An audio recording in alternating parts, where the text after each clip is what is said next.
स्वाध्यायः परमः। Doctor Baba Saheb Ambedkar open university.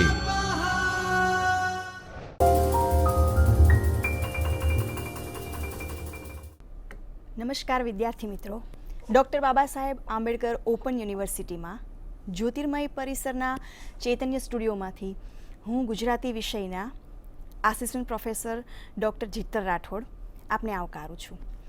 મિત્રો, આજે આપણે અનુગાંધી યુગના આપણે અત્યાર સુધી ગાંધી યુગ સુધી અભ્યાસ કર્યો. હવે અનુગાંધી યુગના શ્રેષ્ઠ સર્જક જયંત પાઠકનું આદિમતાની અનુભૂતિ એ સોનેટનો આજે આપણે આસ્વાદ કરીશું. આ સોનેટના અભ્યાસ સાથે સાથે આપણે મિત્રો જયંત પાઠકના સાહિત્ય સર્જન વિશે અને એમના જીવન કવન વિશે પણ અભ્યાસ કરીશું. તો આ સોનેટના આસ્વાદ આપણે કરીએ તે પૂર્વે આપણે સોનેટના ઉદ્દેશો તથા કવિના જીવન અને કવન વિશે ટૂંકમાં માહિતી મેળવી લઈએ. તો ચાલો આપણે જાણીએ કાવ્યના ઉદ્દેશો. આ સોનેટના ઉદ્દેશો એટલે કે એમના અભ્યાસ પછી તમે આ સોનેટ આદિમતાની અનુભૂતિ એ વિષયક વિચાર સામગ્રીથી પરિચિત થશો. બીજું છે કે સોનેટ પ્રકારની જે વિલક્ષણતાઓ છે જયંત પાઠકે પોતાના આ સોનેટમાં આપી છે એના વિશે પણ તમે જાણી શકશો. કવિ શ્રી જયંત પાઠકની જે સોનેટ સિદ્ધિનો ખ્યાલ છે એના વિશે પણ તમે માહિતી મેળવશો. ઉપરાંત કાવ્યમાં પ્રયોજતા લય અને ભાષાનો પરિચય પણ તમે મેળવી શકશો. જયંત પાઠકના જીવન અને સાહિત્ય સર્જન વિશે પણ તમને માહિતી મેળવશો. આ ઉપરાંત જયંત પાઠકના જે જીવન છે અને એમની જે સાહિત્ય સર્જન છે એમની અંદર રહેલા નગર જીવનની સંસ્કૃતિઓ જે છે જે નિરંજન ભગત પછી એમણે સૌ પ્રથમ વખત પોતાના સોનેટ દ્વારા જે પ્રતિબિંબિત કરી છે એના વિશે પણ તમે માહિતી મેળવશો. તો ચાલો મિત્રો, હવે આપણે જયંત પાઠકના જીવન અને સર્જન વિશે ટૂંકમાં માહિતી મેળવીએ. કવિ ઉસનસના સમકાલીન આ કવિ જયંત પાઠક કે જેમનો જન્મ એ પંચમહાલના રાજગઢ જિલ્લાના એટલે કે રાજગઢ તાલુકામાં ઈસવીસન 1920માં થયેલો. પ્રાથમિક શિક્ષણ તેમણે પોતાના વતનમાં જ લીધેલું અને માધ્યમિક શિક્ષણ એમણે કલોલમાં લીધું. ઈસવીસન 1938માં તેમણે મેટ્રિકની પરીક્ષા પાસ કરી. આ ઉપરાંત ઈસવીસન 1943માં તેઓ BA થયા અને 1945માં તેઓ MA થયા. સાથોસાથ 1960માં તેમણે PhDની પદવી પણ પ્રાપ્ત કરી. અહીંથી તેમનો ગુજરાતી સાહિત્યના અધ્યાપન કાર્ય એ શરૂ થાય છે. એટલે ઈસવીસન 1980માં એમની આ કાવ્ય પ્રવૃત્તિઓ સતત ચાલતી રહે છે અને અધ્યાપન કાર્ય બાદ તેઓ 1980માં નિવૃત્ત થયા. એમની કવિતા પર આપણે જાણી શકીએ મિત્રો તો કાલિદાસ છે, શેક્સપિયર છે અને રવિન્દ્રનાથ ટાગોર છે એમનો પ્રભાવ વિશેષ જણાય છે. આ ઉપરાંત ઉમાશંકર જોશી, સુંદરમ, વિષ્ણુભાઈ ત્રિવેદી પાસેથી એમણે સાહિત્યનું માર્ગદર્શન લઈ અને કાવ્યજ્ઞ શિક્ષાભ્યાસ એવા કવિ સંસ્કાર તરીકે તેઓ સર્વત્ર કોળી ઉઠ્યા હતા.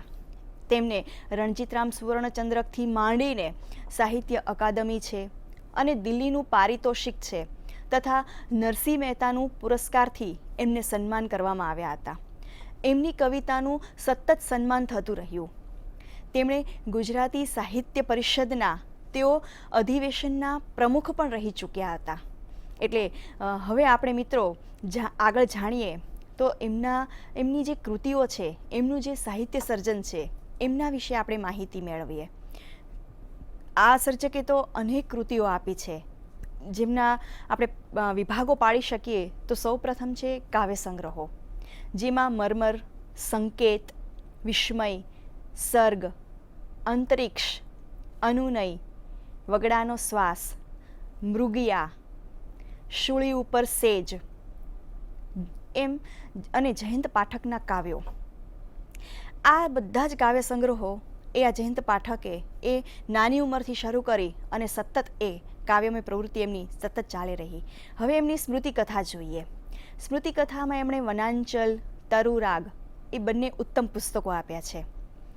આગળ જોઈએ તો મિત્રો એમના વિવેચન સંગ્રહોમાં આધુનિક કવિતા પ્રવાહ, આલોક, ટૂંકી વાર્તા, સ્વરૂપ અને સાહિત્ય, ઝવેરચંદ મેઘાણી, રામનારાયણ વિશ્વનાથ પાઠક, કાવ્યલોક, ભાવયિત્રી અર્થાત આ ઉપરાંત એમણે અનુવાદ, સંપાદન એમ મળીને 30 જેટલા પુસ્તકો પણ આપ્યા છે.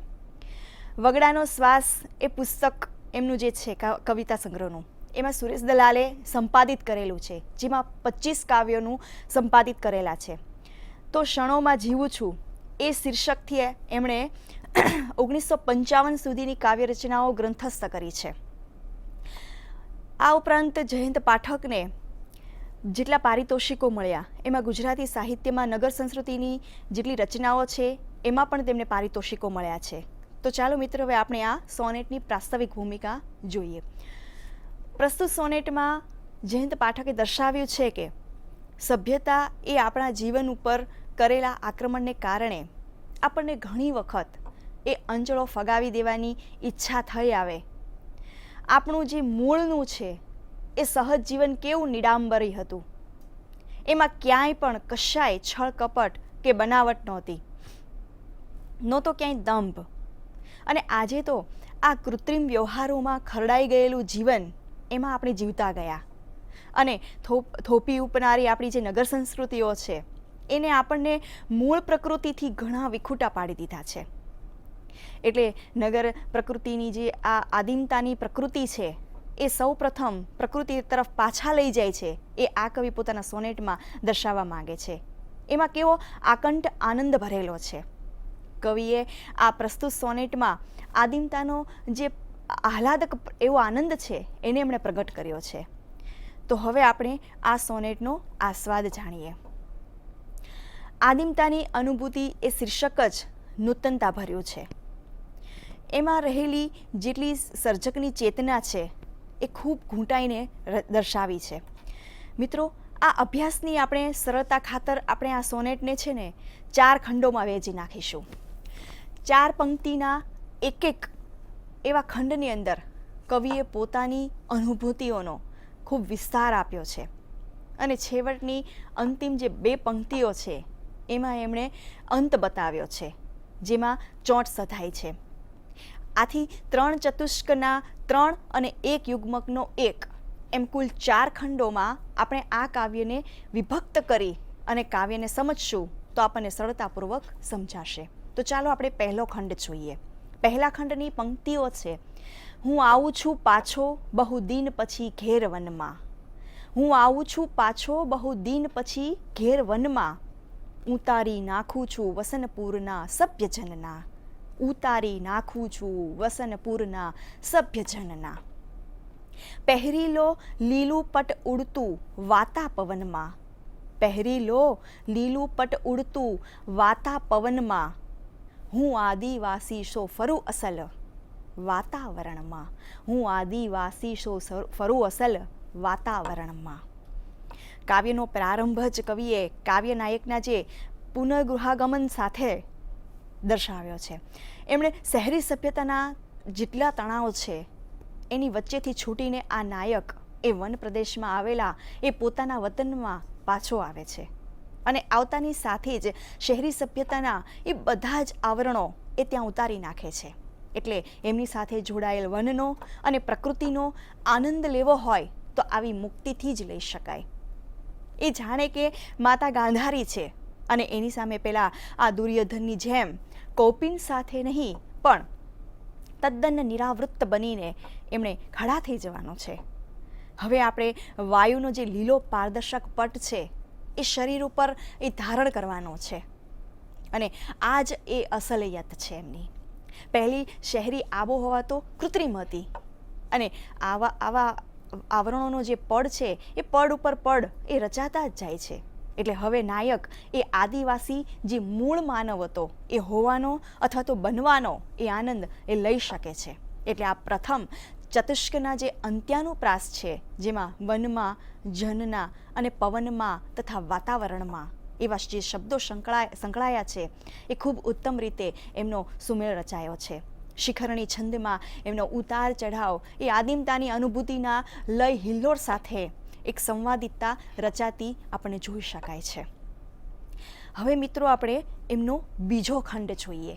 બીજા ખંડની પંક્તિઓમાં ફૂલોમાં ઊંડેરો ઉતરી મધુ પી, ફૂલોમાં ઊંડેરો ઉતરી મધુ પીતો ચશચશી, ફૂલોમાં ઊંડેરો ઉતરી મધુ પીતો ચશચશી, રજોટાતો પાવા વિહગ ગણ કેરા બજવતો, રજોટાતા પાવા વિહગ ગણ કેરા બજવતો. મહેક માટીમાં વૃષભ મદિલો શૃંગ ઘસતો, મહેક માટીમાં વૃષભ મદિલો શૃંગ ઘસતો, હું તાળોમાં ડોલું અસલિયતનો આસવ ઢીચી, હું તાળોમાં ડોલું અસલિયતનો આસવ ઢીચી.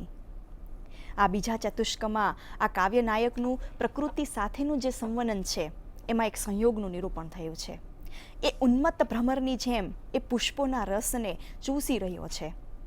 ચશચસી જે શબ્દનો પ્રયોગ થયો છે, જે ક્રિયાપદ છે, એમાં ચૂસવાની એમની ઉત્કટતા સુપેરે રીતે પ્રગટ થઈ છે. પરાગરજની જે પ્રક્રિયા છે એમાં એ રજોટાઈ જાય છે, જાણે કે એ ખરડાય છે. અને પક્ષીઓના સૂર જાણે કે આ કાવ્યનાયકની મુક્તિ ફૂંકે એક છેડાયા છે. કાવ્યનાયક એ પોતાના ઉન્માદને સરખાવતા અહીં મદિલા એવા વૃષભની માટી સાથેની જે શૃંગ ઘસવાની ક્રિયા છે એને ઉપમાન તરીકે અહીંયા એમણે પ્રયોજી છે. વૃષભ એ કામાતુરનું એક પ્રતીક છે, એ કામાતુરતાનું એક પ્રતીક છે અને એ માટીને જોઈને આ વૃષભ એ ઉન્માદી બનતો જણાય છે. અહીંયા કાવ્યનાયકના એ મદાક્રમક એવા મિજાજને ઉપસાવવામાં અહીંયા આ રૂપક એ કાર્ય સાધક રીતે ખૂબ ઉપકારક નીવડ્યું છે. અહીંયા પણ છેલ્લી પંક્તિમાં અસલિયત એવો શબ્દ પ્રયોજી અને પ્રથમ ચતુષ્કની છેલ્લી પંક્તિના અસલ એ શબ્દ સાથે કવિએ સંવાદિતતા રચી છે. ઉપરાંત એમણે જે પોતાના આ કથયિતવ્ય છે એને પણ ઘૂંટીને આપણી સામે મૂક્યું છે. અહીં પણ પહેલી અને ચોથી, બીજી અને ત્રીજી એ પંક્તિ વચ્ચે અંત્યાનુપ્રાસનો એક સંબંધ રચાયો છે. તાડ સાથે તાળી એટલે કે આસવ એ જોડીને કવિએ દેશી નાળીને એક રીતે જોડી આપી છે. એટલે અહીંયા એક નૂતનતા ભર્યો એક આખો જ વિચાર આપણી સામે પ્રતિબિંબિત થયો છે. હવે મિત્રો આપણે આગળનો ખંડ જે ખંડ નંબર 3 છે એના વિશે આપણે વાત કરીએ. સ્તનોશી ઘાટેલી અહીં તહીં ફૂટી ટેકરી પરે, સ્તનોશી ઘાટેલી અહીં તહીં ફૂટી ટેકરી પરે, તૃણોના રોમાંચે તરવરતી મારા કર ફરે, તૃણોના રોમાંચે તરવરતી મારા કર ફરે. સુવાળીને લીસી દ્રુત ઝરણ ઝંખા ગીત લયે, સુવાળીને લીસી દ્રુત ઝરણ ઝંખા ગીત લયે, ખીણોમાં ઊંડેરી ઉતરું રતિના ગૂઢની લયે, ખીણોમાં ઊંડેરી ઉતરું રતિના ગૂઢની લયે. આ ત્રીજા ખંડની જે સમગ્ર પંક્તિઓ છે એની પરિભાષા આપણે જોઈએ તો ક્રમશઃ આપણને બીજા ખંડનો એક ઉત્તર આમાં આપણને મળે છે, જેમાં સંવનનની વાત થાય છે. સંવનનમાંથી એમણે સંભોગ તરફની જે રતિક્રીડા તરફની જે ગતિ છે એમને આગળ વધારી છે. એટલે આદિમતા સાથેની આ જે મુક્ત કેલી છે એ સંકળાયેલી છે. એક એવી પરિભાષામાં એમણે પોતાનો આખો વિચાર એક નૂતન રીતે આદિમતા તરફથી એમણે પ્રકૃતિના પંથે લઈ જઈ અને એક ઉદાત્ત વિચાર સાથેની એક કેલી એવા નૂતન શબ્દ સાથે આપણને દર્શાવ્યું છે. અહીંયા પણ ટેકરીઓ છે એ એક રીતે ઉપકારક એવું રૂપક છે. એટલે ટેકરીઓને કવિએ સ્તનોના ઘાટ સાથે સરખાવી છે. તો આવી નજકતા આખા એ સોનેટમાં એમણે નિર્મી છે. તો વળી પાછી નારી દેહની જે રોમાવલી છે એમની સાથે આ ટેકરીનું અનુસંધાન સાધી અને તૃણાવળીનું એક સાદૃશ્ય રાચ્યું છે. એક તૃણાવળીનું જે સાદૃશ્ય રચાય એમાં ટેકરી અને નારીદેહ એ બંનેને આપણે જોઈએ તો બેનો સંબંધ એ બંને વચ્ચે દેખાય છે. ટેકરીઓ પરથી જે વહેતા ઝરણા છે અને એમાંથી જે ગીત અને લય છે એમને નારી ઝંખા સાથે સરખાવ્યા છે.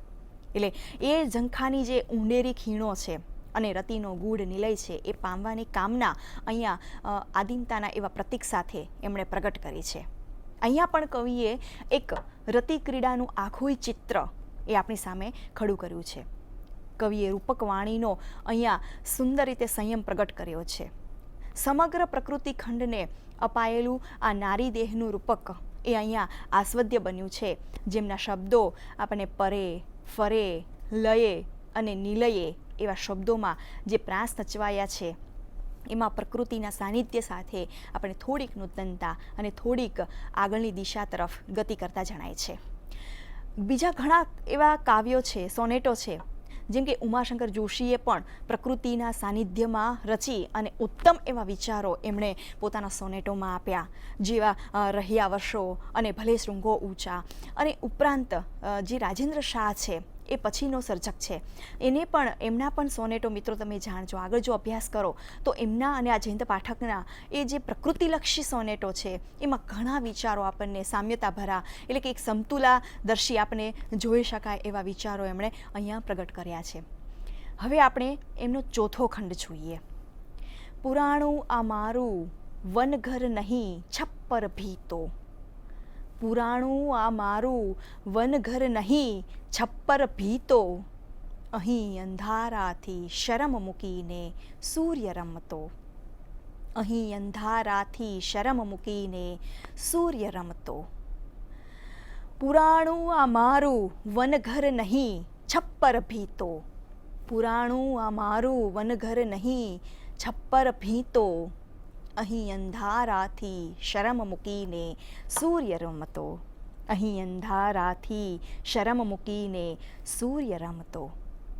સોનેટનું આ અંતિમ યુગ્મ છે. કવિની જે આસક્તિ ભરી છે અને એમની એક અસ્મિતા છે, એ પ્રેમાવશ અને શૈશવ રાગે એક માણેલા છાકનું અહીંયા આપણને શમન થતું જોવા મળે છે. અહીંયા શહેરી અને નગરી એવી શરમ ઓસરી ચૂકી છે. હવે આપણે સૂર્ય અંધારા સાથે જે રમણા કરી રહ્યો છે એમની એક નૂતન દિશા જોઈએ. અહીંયા કોઈ જ છાપરા કે ભીતોરૂપી બંધન કે નિષેધો નથી. અને આદિમતાની મુક્તિ, જેમાં વનરાગ અને શૈશવરાગ અને આદિમતા અને મુક્તિ એવા પ્રતીકો જાણી જોઈ અને યથાર્થ રીતે નિરૂપાયા છે. તો આજ સાથે જીવનના આનંદ માણવાની એક સાચી રીત પણ અહીંયા એક રીતે દર્શાવાય છે. નિરાવૃત્ત હળવાશથી જ જીવનને એમણે રોમાંચિત કરી શકાય એવો મર્મ કવિ અહીંયા દર્શાવે છે. તો એમણે ભીતો અને રમતો એ બંને વચ્ચેનો પ્રાસ એક સધાતો અહીંયા આપણે જોઈ શકીએ. આ કાવ્યમાં કવિએ ક ક ક અને ક, ખ ગ ગ અને ઘ, ઘ ઘ ઘ ઘ અને ચ ચ ચ ચ એવી પ્રાસ યોજના યોજી છે. કાવ્ય 3 ચતુષ્કમાં આપણે જોઈએ તો ક્રમશઃ એ વિકસ્યા પછી છેવટના યુગ્મમાં એ આવીને સમી જાય છે. એટલે શેક્સપિયરિયન જે સોનેટની શિસ્તતા છે એ અહીંયા સચવાયેલી આપણને અનુભવી શકાય છે. આમ કવિ એ નગરના એક સભ્યતા મુક્ત વાતાવરણમાંથી એ પોતાના વતનમાં, એ વનઘરમાં એ પાછા આવે છે, ત્યારે જે આદિવાસીની જે અસલ જે છે એક વિમુક્તિ એમનો અનુભવ કરે છે. પ્રકૃતિના આ નિરાવૃત્ત ઉન્મુક્ત એવું સૌંદર્યનો એ નશો એ પાછા ફરતા વતનમાં એ અનુભવતો એ આ નાયક જાણી શકે છે, અનુભવે છે. પ્રકૃતિ જાણે કે એમની એક સંયોગ રમણા રચતી હોય એવું જણાય છે. મિત્રો, આ એક અભ્યાસની બાબત છે કે સર્જકો મુખ્યત્વે એ પોતાની આસપાસના જીવન અને જેટલા પરિબળો છે, યુગ હોય કે પછી સામાજિક હોય, એ બંનેને એ પોતાના કાવ્યમાં એ પ્રદર્શિત કરે છે. એટલે એક રીતે જોઈએ તો કવિનું એક સંવેદન અહીંયા આપણે પ્રદર્શિત થતું, પ્રતિબિંબિત થતું જોઈ શકાય છે. એમાં સર્જક, મોટાભાગના સર્જકો, મોટાભાગના કવિઓ એ પ્રકૃતિના જેટલા તત્વો છે, જેમાં વન હોય, પાન હોય, કે પછી વર્ષા હોય, કે પછી પક્ષીઓના કલરવ હોય, કે પછી નદીઓના ઝરણા હોય, કે પછી બધી જ પ્રકારની ઋતુઓ હોય, અને એમાં પણ સંવનકાળ હોય, કે કોઈ બી રીતે કોઈ પણ માધ્યમથી એક આખો સંયોગ રચી અને પોતાના સોનેટને એક એટલું બધું સુંદર રીતે આપણને અનુભૂતિ કરતું એ જણાવે છે. અને એ જ પ્રકારે એક પ્રકારની જે ભાષાની શિસ્તતા છે અને એમની આંતરિક ચેતનાનો જે વિસ્તાર છે, એ પણ આપણને અહીંયા પ્રદર્શિત થતો જોઈ શકાય છે. કવિએ તો કવિ અનુગાંધી યુગના છે એટલે એમના સમકાલીન સર્જકો અને એમના જે ગુરુજનો છે એમના પણ વિચારો આપણને એમાં પ્રતિબિંબિત થતા જોઈ શકાય. કવિના ઘણા બધા એવા કાવ્ય સંગ્રહો છે જેમાં પ્રકૃતિ સોળે કળાએ ખીલેલી આપણને જોઈ શકાય છે. તો નારી ચેતના છે, એક રીતે નાયક અને નાયિકાનું મિલન પણ છે, એમાં પણ કવિનો જે એક આંતરિક સ્વર છે એ નૂતન રીતે આપણને સંયોજાતો જોઈ શકાય છે. તો હવે આપણે મિત્રો આ સોનેટની તમારી પ્રગતિ ચકાસવા માટે મેં થોડાક અહીંયા એવા પ્રશ્નો મૂક્યા છે. એ પ્રશ્નોના અભ્યાસ દ્વારા તમે આ કાવ્યનો આસ્વાદ સરળતાપૂર્વક કરી શકશો. તમારી રીતે તમે આ પ્રશ્નોનો એક જવાબ પણ તૈયાર કરી શકશો. એમાં પહેલો પ્રશ્ન છે, કાવ્યનાયક એ જ્યારે વતનમાં પોતાના વતનમાં આવે છે ત્યારે પોતાની જાતને આદિવાસી સાથે શા માટે સરખાવે છે? બીજો પ્રશ્ન છે, કાવ્યનાયકના પ્રકૃતિ સાથેના જે સંવનનનું નિરૂપણ છે એ કવિએ કઈ રીતે કર્યું છે, એટલે કે કેવા માધ્યમ દ્વારા એમાં એ પ્રતિબિંબિત થયું છે, એનું નિરૂપણ થયું છે. ત્રીજો પ્રશ્ન છે, કવિએ પ્રકૃતિની જે નારી દેહ ચેતના છે એની સરખામણીમાં આ કાવ્ય સૌંદર્યનો જે પરિચય કરાવ્યો એનું તમે થોડુંક એની નોંધ તૈયાર કરો. ચોથો પ્રશ્ન છે, કાવ્યમાં જે નિરૂપિત આદિમતાની અનુભૂતિ છે એના વિશે 25 વાક્યો એમ તૈયાર કરી અને નિબંધાત્મક એવો ઉત્તર તમે તૈયાર કરી શકો. પછીનો પ્રશ્ન છે કે આ કાવ્યમાં જયંત પાઠકે જે છંદ અને કાવ્યનો પ્રકાર દર્શાવ્યો છે, ઉપરાંત એમણે કાવ્ય પંક્તિઓમાં નવા નવા જે વાક્યો આપ્યા, જે નવા નવા શબ્દો પ્રયોગ કર્યા, જે પંક્તિએ પંક્તિએ જુદા જુદા છંદ એમણે પ્રયોજ્યા, તો એમની પણ તમે અલગથી નોંધ તૈયાર કરી શકશો. હવે મિત્રો આ સોનેટની અંદર થોડાક એવા શબ્દો છે કે જેના અર્થ થોડાક અઘરા પડી શકે તેવા ચાવીરૂપ શબ્દો મેં તૈયાર કર્યા છે. તો એના વિશે આપણે ચર્ચા કરીએ. પ્રથમ શબ્દ છે વાસન. વાસન એટલે કે વસ્ત્ર. પછીનો શબ્દ છે પૂર. પૂર એટલે કે નગર. પછીનો શબ્દ છે મધુ. મધુ એટલે કે મધ, મધ જેવો મીઠો. પછીનો શબ્દ છે રજોટાતા. રજોટાતા એટલે કે ખરડાતો, વીંટળાતો, અથડાતો. પછીનો શબ્દ છે વિહગ. વિહગ એટલે કે પક્ષી. પછીનો શબ્દ છે વૃષભ. વૃષભ એટલે કે આખલો. પછીનો શબ્દ છે મદિલો. મદિલો એટલે કે મત, જે નશાથી મત હોય એ. પછીનો શબ્દ છે શૃંગ. શૃંગ એટલે કે શિંગડા. પછીનો શબ્દ છે આસવ. આસવ એટલે કે મદિરા. પછીનો શબ્દ છે તૃણ. તૃણ એટલે કે ઘાસ. પછીનો શબ્દ છે દ્રુત. દ્રુત એટલે કે ઝડપથી. પછીનો શબ્દ છે ઝંગા. ઝંગા એટલે કે રતિ. એનું પ્રતીક તરીકે અહીંયા એમણે જયંત પાઠકે પોતાની આ સોનેટની અંદર એક એ શબ્દનો પ્રયોગ કર્યો છે. પછીનો શબ્દ છે નિલય. નિલય એટલે કે પ્રગાઢ લય. પછીનો શબ્દ છે નિરાવૃત્ત. નિરાવૃત્ત એટલે કે વસ્ત્ર વગરનું. પછીનો શબ્દ છે સંયોગરમણા. સંયોગરમણા એટલે કે સંભોગ ક્રિયાથી જે આનંદ મળે એ. પછીનો શબ્દ છે કૌપિન. કૌપિન એટલે કે લંગોટ. પછીનો શબ્દ છે રોમાવલી. રોમાવલી એટલે કે નાજુક વાળની હાર. પછીનો શબ્દ છે શૈશવરાગ. શૈશવરાગ એટલે કે બાળપણ સાથે સંકળાયેલા જેટલા જીવન પ્રત્યેની જે આકર્ષણ એવી જે ઘટનાઓ હોય, જે બનાવ હોય, જે પ્રસંગો હોય એને શૈશવ કહેવાય. પછીનો શબ્દ છે છાક. છાક એટલે કે મસ્તી. હવે મિત્રો આ સોનેટ સમજવા માટે મેં થોડીક પુસ્તકોની સંદર્ભ સૂચિ છે એ હું તમારી સામે મૂકું છું. પ્રથમ છે અર્વાચીન ગુજરાતી સાહિત્યનો ઇતિહાસ, જે છે ધીરુભાઈ પરીખ. અર્વાચીન ગુજરાતી સાહિત્યના 4 થી 5 ભાગ છે જે પરિષદે પણ બહાર પાડ્યા છે. તો એમાં પણ પંડિત યુગથી માંડી અને અનુગાંધી અને આધુનિક યુગ સુધીના સોનેટોનો તમે અભ્યાસ જાણી શકશો. પછીનું પુસ્તક છે વગડાનો શ્વાસ, જેનું સંપાદક સુરેશ દલાલે કર્યું છે. પછીનું પુસ્તક છે આધુનિક કવિતા પ્રવાહ, જે ડૉક્ટર જયંત પાઠકે લખ્યું છે. પછીનું પુસ્તક છે જયંત પાઠક વ્યક્તિત્વ અને વાંગમય, જેના લેખક છે ડૉક્ટર દિનેશ આર પંડ્યા. અને પછીનું પુસ્તક છે જયંત પાઠકના કાવ્યો, જેનું સંપાદક ઉસનસે કર્યું છે.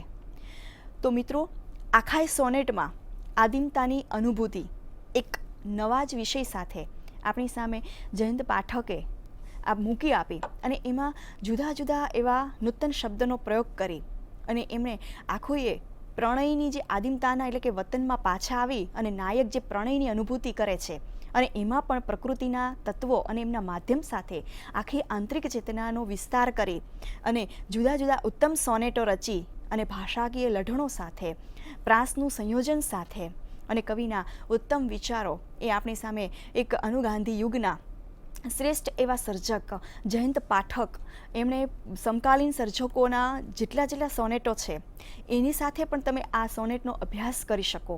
મિત્રો, આ સોનેટ એ ગુજરાતી સાહિત્યનું ઉત્તમ સોનેટ બન્યું છે. ઉપરાંત નિરંજન ભગતનું જે ચલમન મુંબઈ નગરી જાણે પૃથ્વીનાની નગરી, એ આગલા જ વ્યાખ્યાનમાં હજી આપણે ભણી ચૂક્યા. તો આ બંનેની અંદર જે નગર સંસ્કૃતિની ચેતના છે, ભલે એમાં વિચારો જુદા છે, પરંતુ જે નગર સંસ્કૃતિથી એક રીતે આકર્ષ એવો અનુભવ કરી અને એ જે નાયક પાછો વતનમાં આવી અને જે આકંઠ આનંદ માણે છે, એની ચેતના થોડા જુદા સ્વરે એ જયંત પાઠકે એ વગડાના શ્વાસ એવા પ્રકૃતિના માધ્યમ સાથે આપણને પ્રતિબિંબિત કરી છે.